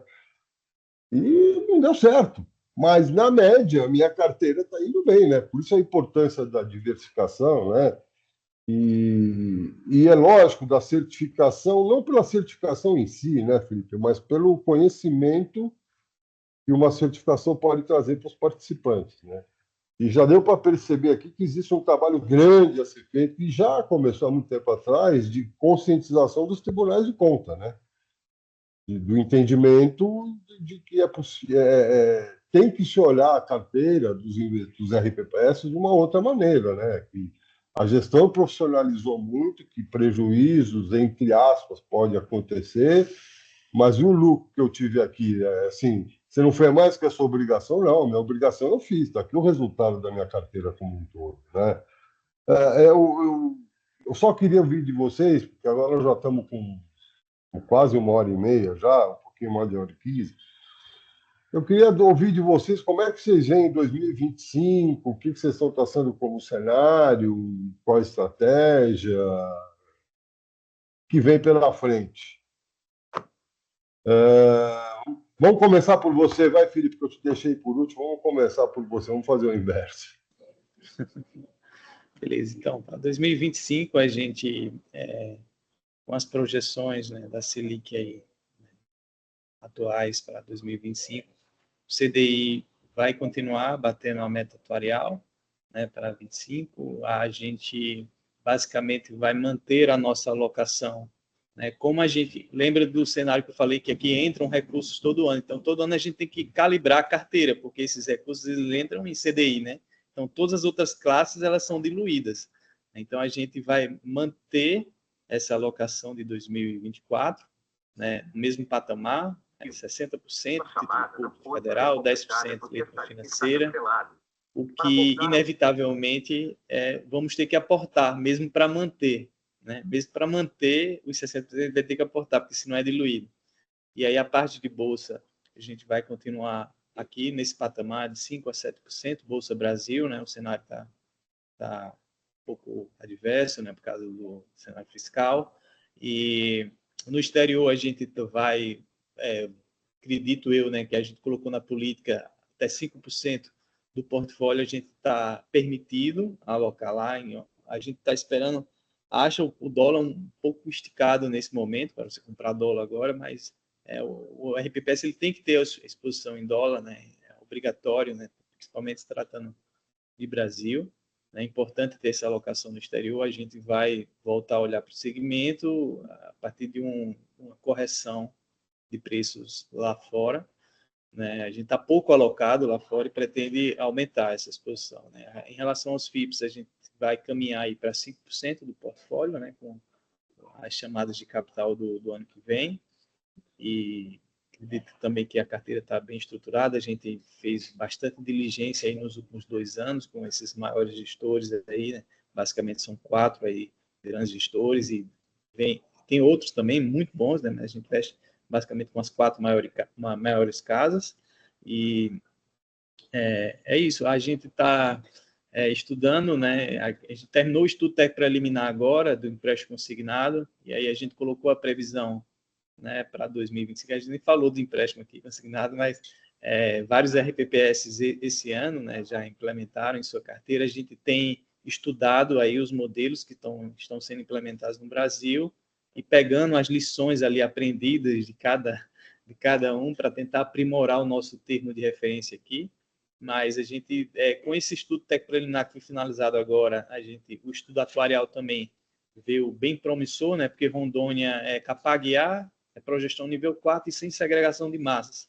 Então, teoricamente, é o melhor cenário, né, para implementar esse segmento. Só que não é tão simples, é muito complexo e isso precisa ser estudado, né, da melhor forma. Então, a gente vai caminhar agora para pedir autorização ao Conselho Superior Previdenciário aqui, ao Conselho de Administração, para, em seguida, começar a confecção do termo de referência e aí sim, o processo de contratação em si. Estamos dando estudada em todos os modelos que estão rodando e acredito que até 5% do portfólio, né, a gente espera rodar isso lá para maio, junho do ano que vem, a gente vai ter em consignação. Né? A gente vê com bons olhos, né, o segmento, né, ele, por um lado, você empresta para o servidor, né, em tese com taxas menores do que as instituições financeiras tradicionais, e mesmo essa taxa sendo menor, ainda para o RPPS é muito bom, né? A gente tem visto aí que no cenário atual tem batido a meta atuarial com uma certa folga, né? A gente tem visto aí, né, mesmo com essa taxa baixa, está dando esse ano IPCA mais 8%, IPCA mais 9% ao ano, né? E é uma espécie de ganha-ganha, né? Só que tem que ser feito o tamanho do porte do Hyperon, né, não permite, tem que ser um sistema robusto, com muita tecnologia, né, para atender o tamanho do Instituto, né, rodar esse sistema de consignação. Então, é mais ou menos isso, nosso retrato aqui para 2025. E aí, Elenildo, como é que você está vendo 2025? Qual a estratégia? A estratégia para 2025 é uma manutenção do que a gente fez aqui esse ano, né? A gente também está na mesma discussão aí de consignado, né, que o Felipe falou. A gente também já visitou algumas empresas que estão fazendo, a gente conversa com alguns RPPs que já fizeram, a gente recebeu muita visita aqui, né, para ver os modelos que o pessoal está implantando. Então, isso é algo que vai acontecer também em 2025 aqui. Tem o interesse de todos os lados, né, os servidores precisando, a ideia de ter uma taxa um pouquinho menor que os bancos, mas que ainda seja competitiva e que a gente consiga bater nossa meta. Então, a gente está caminhando para isso também. Em relação ao restante dos ativos, a gente vai manter, né, essa alocação em títulos públicos. A gente ainda tem um espacinho para comprar, então é bem provável que a gente, agora no final do ano ou no começo do ano, já faça mais compras, né? A gente tem um vencimento importante aí em 2025, a gente tem bastante título aí com vencimento em 2025, então a gente vai precisar realocar. Com as taxas que estão agora, a gente provavelmente vai antecipar um pouco essa alocação, não vou esperar chegar em maio para vencer, né, para comprar, devo comprar um pouco antes isso daí. As taxas estão realmente muito, muito altas, né? A gente mantém um pouco de alocação em CDI, porque, né, faz sentido, e também nos dá uma liquidez para aproveitar oportunidades que possam aparecer. O pessoal ali está estudando a questão de alocação em FIPS, então, se a gente decidir começar uma carteira líquida no ano que vem, a gente precisa também ter liquidez para alimentar isso. A gente mantém a nossa alocação em bolsa, mas provável que para o ano que vem a gente faça uma revisão nos fundos que a gente tem, né? Por conta da situação que eu expliquei de ter fundos que a gente tinha que ter, porque a gente só trabalhava com 2 casas, né? Então a gente pode fazer para o ano que vem uma revisão nos fundos e não reduzir a alocação, mas mudar o cavalo que a gente está seguindo, né? Então isso é algo que a gente pretende fazer para o ano que vem. Mas, assim, a estratégia ela está mantida, né, do que a gente fez esse ano. Não vai ter muita mudança para o próximo, não. A gente acha que o juro vai continuar muito alto, né? Então, não tem por que correr risco desnecessário agora, né? Mas essa a nossa visão aí para o momento. E você, Rafael, como é que está vendo 2025? Pergunta difícil. Pois então, inclusive uma equipe nossa aqui foi semana passada aí para São Paulo para poder fazer diligência também aí em algumas instituições. E o que se ouviu falar foi mais ou menos o seguinte: a Selic tende a chegar em 15% no final do ano que vem. Então, dito isso, acho que assim, aquele mantra que a bolsa está barata, ela está barata. Eu acho que ela vai permanecer barata e acho que há uma boa janela de oportunidade para o RPPS também aproveitar por ali. Para cumprimento de meta, e aí a gente não pode deixar de olhar isso, né? O CDI vai pagar a meta, sobra, com o pé nas costas, título público também, mesma coisa. As letras também estão indo muito bem ali, também vão seguir o mesmo caminho. A nossa estratégia passa por isso, né? De manter maior alocação na renda fixa mesmo. O câmbio ali, por enquanto, está nos ajudando, né? A investimento no exterior tem contribuído, então a gente, a princípio, não tem intenção de tirar dali, mas talvez vão dar a parte só de ficar só em índice e passar realmente a ter alguns setores mais pontuais na carteira. E, claro, como a gente viu o ano passado, qualquer um conversou com um economista-chefe de qualquer banco, final de 23, disse o quê? CDI paga a meta até o meio de 24. Depois disso, não paga mais. E a tendência é o quê? Selic entre 8% e 9% aí ao final de 24. Estamos quase chegando aí em 12%. Pelo jeito, o foguetinho está indo só para frente, porque agora não dá para dizer que foguete não dá ré, que dá também agora, né? Então, o foguete está indo para frente só. Mas é aquela coisa, você conseguir ter a liquidez necessária para poder fazer a movimentação se alguma coisa diferente acontecer. Isso é importante. Então, a gente não pode desviar o olhar de alguns setores, como a renda variável, mas sim, a alocação principal vai ser na renda fixa.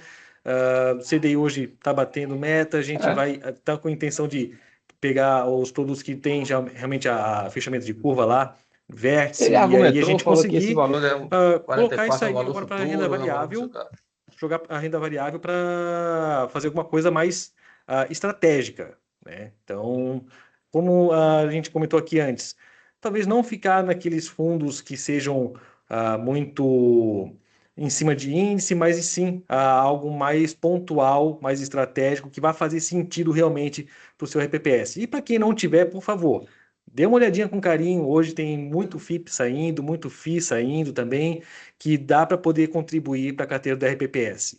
Acho que isso é importante de frisar, porque ainda tem muito RPPS que não conhece ou não quer ainda muito olhar para esse tipo de produto. Acho que vale a pena sim a gente gastar um pouquinho de tempo ali, dar uma boa olhada e quem sabe então colocar aí para 2025 na carteira do seu RPPS. E você, João, como é que está vendo 2025? Alguma estratégia, algum conselho? Não tem como não te perguntar isso. Bom, pegar um pouquinho da fala do Felipe, ninguém já deixou pronto, já está com o termo de referência pronto para o consignado, né? Mas nós resolvemos não fazer na virada de mandato. A gente achava que, dependendo de quem viesse aqui, ia ficar com dificuldade de operacionalizar. Então está resolvido, a gente também é capaz de guiar, a gente também tem 100% capitalizado, quer dizer, é um cenário muito parecido, né? Uma coisa que eu coloquei aqui, que passou no conselho, é que as parcelas sejam pós-fixadas, não pré, para que a gente não tenha que constituir o fundo para variação. Então você economiza 3% do custo para o servidor, né? Você não precisa colocar esse custo para ele. Nós fizemos todas as simulações aqui, em qualquer simulação que você faça, com juro caindo, a inflação subindo e vice-versa, vai sair mais barato para o servidor fazendo dessa forma. Normalmente elas cruzam com 80%, 85% das parcelas pagas. Então a gente já fez esse estudo, mas entendeu que não seria um momento interessante do ponto de vista de gestão fazer uma implementação bem na virada. Então está pronto, o termo está pronto, só espera a virada do ano para poder ver aí, para fazer essa movimentação. Fica difícil você não fazer um juros mais alto do que os juros dos 6%, que é o que você faz no planejamento. Você não vai colocar um risco de crédito pagando menos que um risco soberano. Então, quem está olhando consignado agora vai subir um pouquinho o juro para o servidor, senão você não tem motivo de aplicação. Eu pego por 7%, por exemplo, um risco soberano e vou no crédito resgatar 6,5%, é uma ação contra a sua gestão. Né? Então também tem um custo para ser arbitrado aí, contra o servidor nesse caso. Né?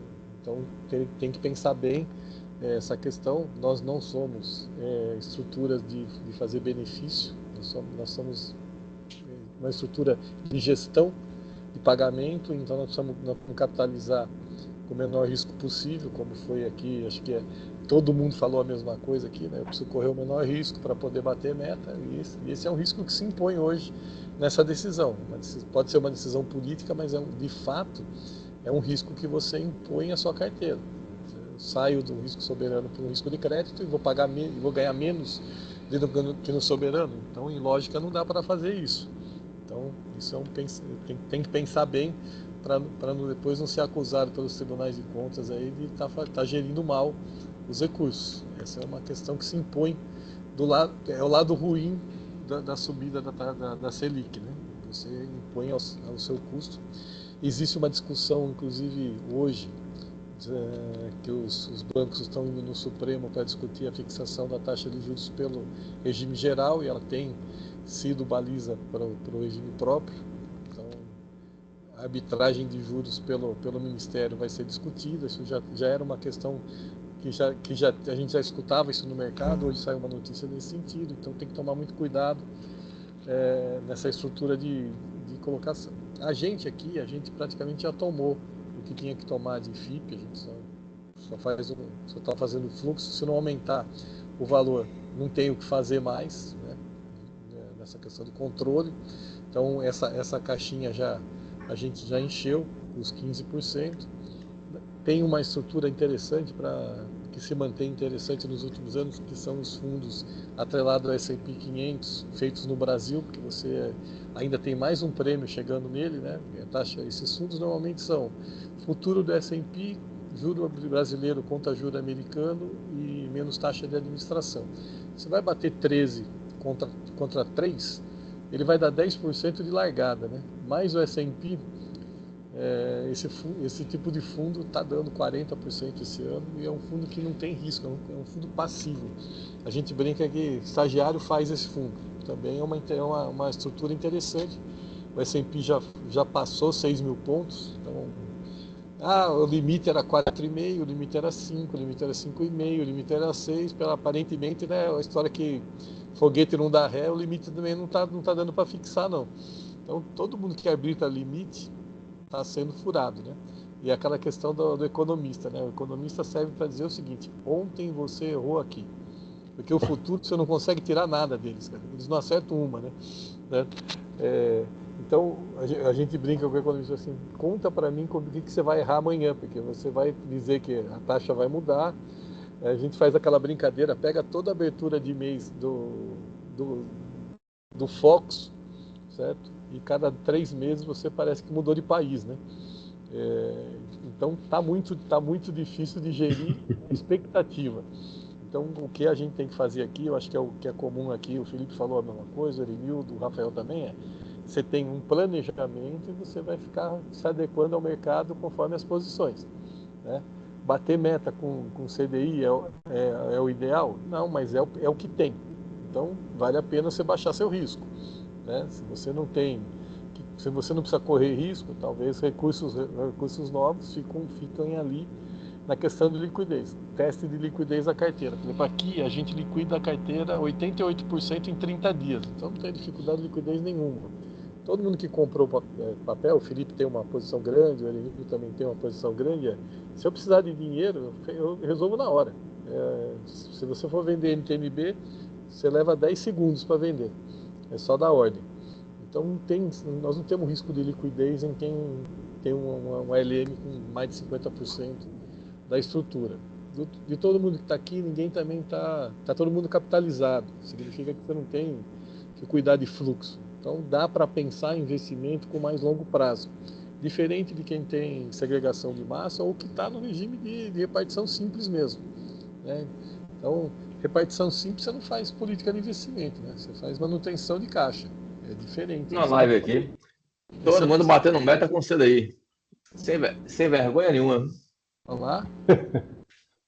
O Adson, tá batendo meta com CDI. Aqui a gente tem muito pouco CDI, então não é o melhor dos mundos, mas é o que tem para hoje. A realidade, não é o melhor dos mundos, mas é o que tem para hoje. A realidade, quando você tem, por exemplo, você não tem opção de correr, você já correu. Você correu para o CDI. Né? Essa é a discussão. Amanhã. E uma coisa interessante, Fernando, é que no longo prazo você precisa olhar também aquilo que a sua carteira precisa, né? Eu acho que aí também vai servir para o Felipe, vai servir para o Erenildo, vai servir para o Rafael, como é que eu vou, nesse momento de mais tranquilidade na renda fixa, construir uma carteira para o futuro? Eu preciso já pensar, eu estou com folga, eu posso usar essa folga no planejamento. Então, essa talvez seja o grande desafio do ano que vem, tá? Do que eu vou tirar dessa sobra da renda fixa para planejar uma carteira diversificada para frente.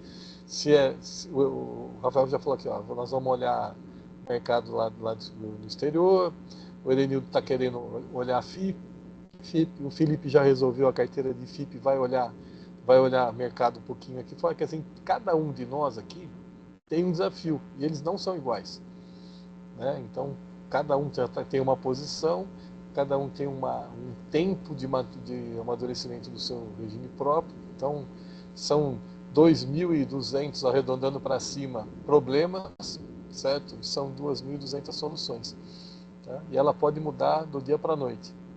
Essa é uma questão. Então, nós ficamos esperando sempre que vai acontecer em algum lugar. Se mudar tal lugar eu me posiciono. Meu amigo, se você ficar esperando mudar, a posição já foi. O mercado se antecipa. né? Então, o que a gente tem que estar é antenado no dia a dia, conversando com todo mundo, trocando informação e cuidando do seu regime próprio para muitas gerações, né? Bater meta hoje é muito interessante, mas fazer gestão de longo prazo é a nossa obrigação. Então, acho que a lição é: todo dia você tem alguém te cobrando, certo? Essa é uma situação. Segundo, nós não ganhamos faixa de performance, né? Então não adianta fazer loucura, porque você bater no meta ou não bater no meta, a remuneração não vai mudar nada, a cobrança vai, né? Essa é uma segunda situação. E uma coisa importante que está acontecendo também é que, e isso já tem, o Felipe já falou bem isso daí, a quantidade de pessoas que estão estudando hoje para a questão da certificação está mudando o cenário das decisões. O que era uma coisa que a pessoa só balançava a cabeça, mas você via que não estava entendendo, hoje não. Hoje a discussão para aprovação de política de investimento é outra, hoje a questão da alocação é outra, hoje os comitês têm outro tipo de atividade e outra forma de decidir, e a gente tem que estar sempre atualizado para a gente errar menos. Então, a questão toda é, por mais atenção que você tenha, erre, mas erre pouco. Eu acho que foi um pouco o que o Edenildo falou aqui, né? Se a gente for errar, e a gente vai, certo? Não tem perigo da gente acertar tudo, não vamos correr o risco para nos colocar com um ativo só, colocar em risco a carteira inteira. É lógico que nem para o Felipe isso acontece, porque o volume financeiro não permite um erro desse tamanho, na diversificação que eles fazem, nem por Edenildo acontece, aqui em Jundiaí também não, mas a grande maioria dos regimes próprios pode errar um ativo e ter um problema na hora. Então, toda vez que você for fazer alguma coisa diferente, faça com parcimônia, né? Vai colocando um pouquinho de cada vez, vai testando o mercado e vai testando se você realmente tem conforto em fazer aquilo ali. Não vai na onda, não, né? Porque na onda você não explica. Então, toma a decisão consciente, faça seu movimento com calma. Eu acho que é isso que cada um tem que fazer o ano que vem. Bom, eu antes de abrir para as perguntas, não tem como não abrir para a pergunta, né? Então, eu só queria dar um recado para aqueles que fizeram a inscrição, todos vão receber um link para certificação no e-mail da inscrição que vocês fizeram, tá? Então, fiquem tranquilos. Eu queria, antes de eu passar a palavra para o encerramento de cada um, eu queria abrir para perguntas. Se alguém tem alguma pergunta, quer fazer algum comentário, alguma colocação, por favor, fiquem à vontade. Mandem aqui no chat, por favor, que a gente repassa para eles. E se vierem muitas, a gente depois manda para cada um deles e eles respondem e a gente repassa para vocês. Acho que alguém levantou a mão aqui. Será que alguém? Tem alguma pergunta aí, Fernanda? Não, né? Acho que o Leonardo levantou a mão, não sei se ele quer falar alguma coisa. Se alguém quiser também abrir o microfone para fazer pergunta, pode fiquem à ficar à vontade vontade. também. Aqui no chat nós não temos nenhum. Bom, se vier alguma pergunta, a gente passa. Eu queria passar a palavra para vocês fazerem suas considerações finais. Vou começar pelo Rafael. Vamos lá, Rafael. Suas considerações finais, o que você tem a dizer. Já te agradeço de antemão ter aceitado esse convite. A culpa, mérito é todo seu, tá? Você que começou esse assunto lá no grupo da Joana, então... Verdade, verdade. Começamos por lá e olha, obrigadão mesmo aí por ter cedido esse espaço aí. A gente está aqui podendo conversar um pouco mais sobre. Eu acho que é um assunto que acaba levantando em todos os RPPS e eu acho que cada um tem seus receios, tem seus medos e a gente aqui conversando começa a ver que o meu medo não é só meu, né? O meu ímpeto de acertar também não é só meu. Todo mundo quer acertar, todo mundo quer o melhor para sua carteira e todo mundo tem dúvida de onde vai fazer a alocação, né? Eu vou ficar em renda fixa, vou para renda variável, exterior, FIP, para onde eu vou? Tigrinho? Não, esse não dá, né? Mas salvo isso, sabe? A gente quer sempre dar o melhor para a RPPS, A gente sempre quer trazer a melhor rentabilidade possível para o RPPS, e aí a gente tem essa missão de conseguir manter ali a meta atuarial equilibrada, com a carteira mais diversificada possível, trazendo menor volatilidade, uma vida mais tranquila para o RPPS, né? Todo mundo quer isso e a gente aqui também não é diferente. A gente, como eu falei lá no início, a gente ainda não tem nenhum título ainda comprado, mas eu acho que é uma grande oportunidade de colocar isso aí e ter uma carteira um pouco mais sossegada para a gente conseguir, no médio prazo, a gente está conseguindo bater meta e conseguir pensar em posições mais estratégicas.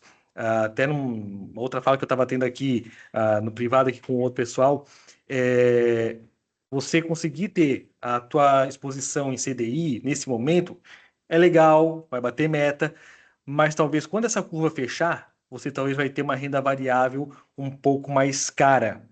E aí, nisso, onde é que você vai ter oportunidade? Então, só olhar para o hoje, você fica fadado talvez ter um fracasso lá na frente. Então, não deixar de ver isso também, sabe? Você ter que bater meta para agora, em 2024, em 2025, mas quando chegar em 2028, a tua carteira tem que estar sendo preparada ao longo do tempo. Quando chegar em 2030, preparada ao longo do tempo. Eu acho que isso aí é a nossa grande missão enquanto gestor de recursos do RPPS. Acho que é salutar a gente ter toda essa discussão, a gente ter essa troca de conhecimentos aí. E mais uma vez eu agradeço a oportunidade de conversar com vocês aí também.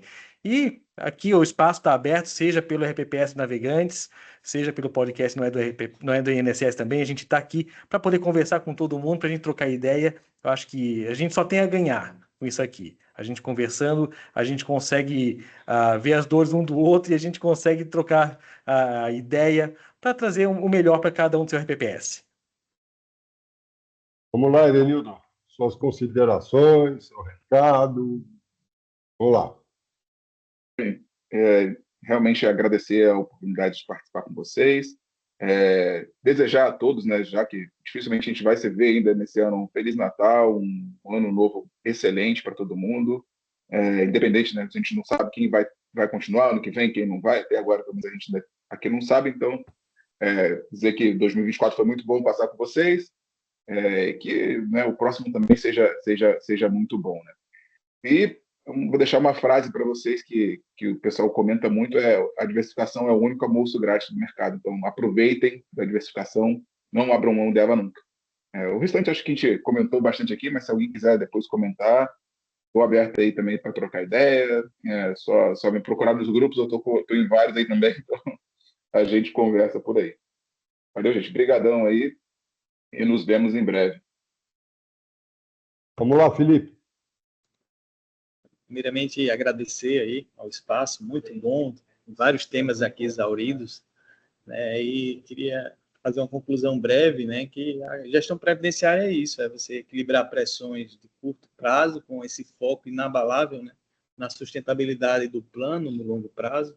E a meta atuarial é uma bússola, né? Mas o verdadeiro norte é o equilíbrio entre os retornos e as obrigações, as responsabilidades futuras do RPPS. Né? Então, a gente vê aqui vários exemplos de decisões, né, de alocação sustentável, né, por exemplo, em títulos de longo prazo, em renda variável, Brasil, exterior. Também vimos casos aqui negativos de como decisões mal planejadas, né, devido a essas pressões de curto prazo, pode também prejudicar a carteira do RPPS. Mas é basicamente isso, o trabalho do gestor está nessa busca incansável de você, né, na relação risco-retorno aí do portfólio. Você tentar diminuir o risco e ter um retorno, não aquele máximo, mas aquele que garanta que as obrigações do RPPS, né, sejam cumpridas ao longo dos anos. Né? Para isso existe a nossa meta atuarial. É isso. Vamos lá, João. Bom, começar agradecendo pela Isadora e pela Fernanda, né, pelo convite. Elas estão aqui de olho na gente, se falar besteira você vai ver, depois a gente paga a conta. Você, Fernandão, também, parabenizar pela arbitragem aí. É sempre interessante essa posição da gente ficar cutucando os outros. Agradecer ao Rafael, Erenildo e o Felipe pelas aulas aí, que a gente pôde aprender bastante com eles. Isso é sempre importante, né? Ninguém sabe tudo, todo mundo aqui está aprendendo o tempo todo. Eu acho que isso que é legal.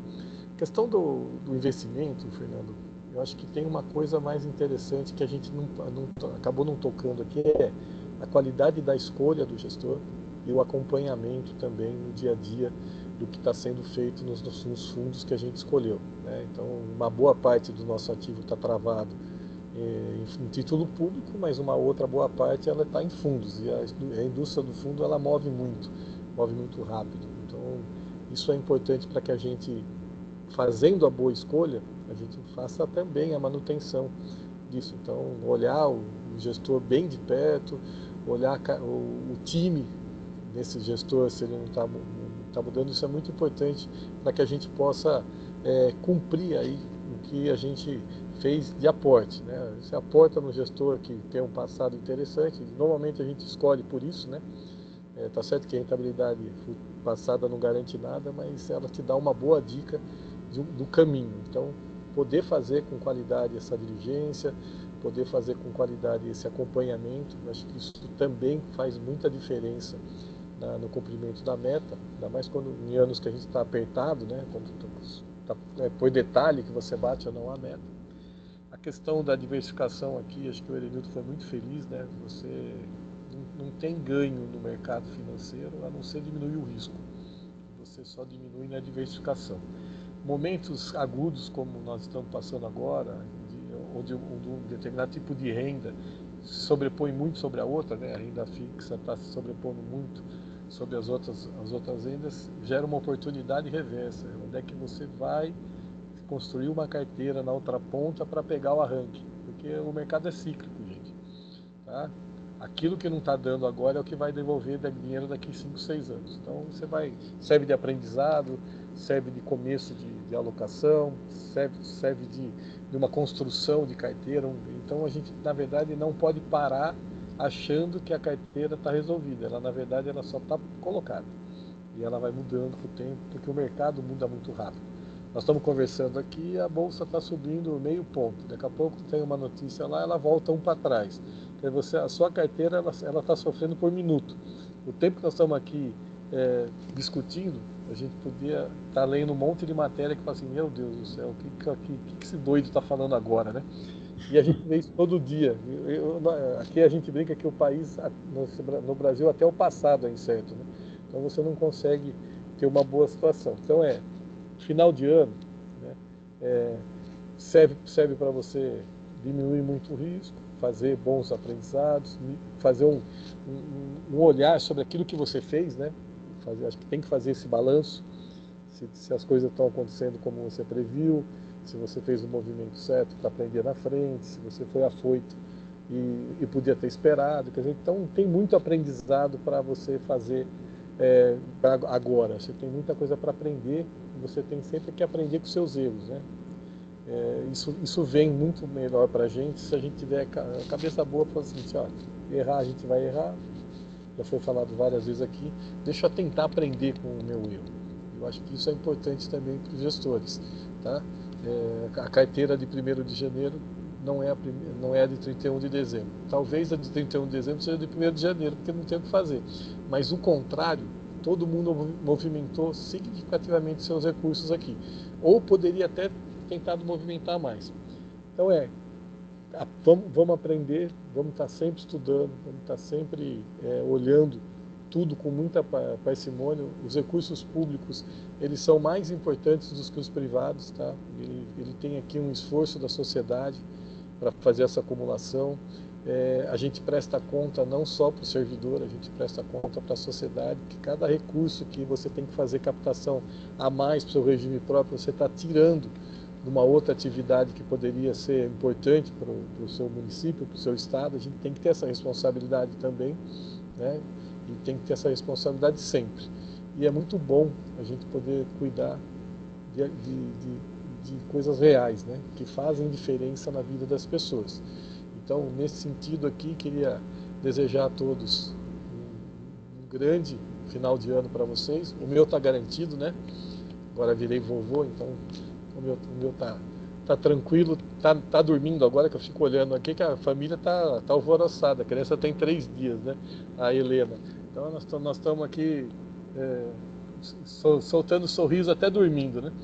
Então, que todo mundo tenha paz, tranquilidade, uma grande virada de ano, que a família seja feliz e que a gente possa estar fazendo cada vez mais e melhor. Obrigado pela oportunidade. Bom, eu queria, antes de encerrar, pedir desculpa, porque o assunto acabou derivando um pouco, porque a ideia era falar de meta atuarial, conflito de curto prazo, com longo prazo, mas a conversa foi tão boa que ela foi derivando e não teve como não avançar nesses temas que a gente avançou, né? Saber a opinião de cada um, estratégia, enfim, é sempre uma aula, né? Conversar com vocês é uma aula. Eu, particularmente, pessoalmente, torço para que todos permaneçam na gestão que vai se iniciar em 2025. Para aqueles que não vão, muito obrigado pela oportunidade de convívio até agora, que aqueles que venham substituir vocês tenham a mesma competência que vocês tiveram até hoje, né? Que tenham o mesmo carinho pelos seus institutos, a mesma dedicação. Desejar a todos um Feliz Natal, um excelente Ano Novo também, com muita saúde, com muita paz, com essa alegria dos netos, né, João? Que todos possam ter esse sentimento de amor que você está vivendo agora por conta de um neto, que todo mundo possa viver isso. E eu quero terminar com uma frase que você falou, João, assim, bater meta é interessante, mas gestão de longo prazo é a nossa obrigação. Então, eu termino esse nosso papo com essa sua frase, que eu vou guardar para sempre isso aqui, porque isso é um tratado. Muito obrigado a todos, Felipe, Erenildo, Feliz Natal, Rafael, João, todos participaram até agora. E já vou antecipar que o ano que vem eu vou incomodar de novo. E eu não quero nem tocar no assunto, mas eu penso muito no assunto Geton, tá bom? Mas ano que vem a gente trata disso. Valeu. Obrigado, pessoal. Até mais. Valeu. Obrigada, gente. Tudo de bom, gente. Tchau, obrigado, gente. Até mais. Valeu, pessoal.